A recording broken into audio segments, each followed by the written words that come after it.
Hvala lepo. Enis Imamović, izvolite. Hvala predsednice, uvaženi ministri. Želim na samom početku da kažem da poslanici SDA Sandžaka neće podržati ovakav predlog budžeta.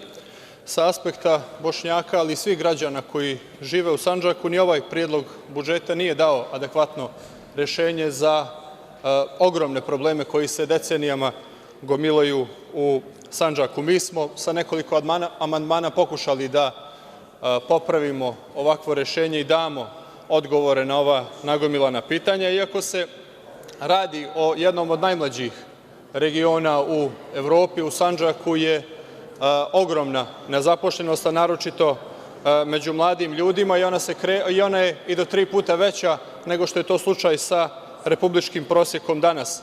Od 53% nezaposlenosti u Novom Pazaru do negde oko 60% u Tutinu, a sličan je slučaj i sa Sjenicom, Prijepoljem, Pribojom i Novoj Varoši.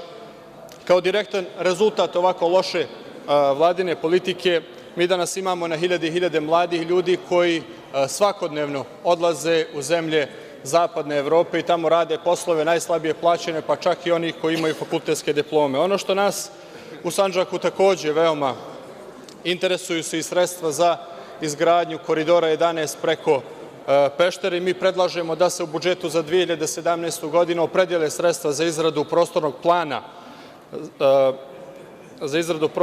plana koji će na neki način otkloniti svaku sumnju da će ovaj projekat biti izrađen. Nedostatak ovih sredstava u budžetu otklanja i ovo veliko pitanje da li će građanima Sandžaka biti otet i ovaj projekat kao i svi kapitalni projekti do sada, poput železnica koju čekamo više od 100 godina, fabrika, puteva, bolnica itd.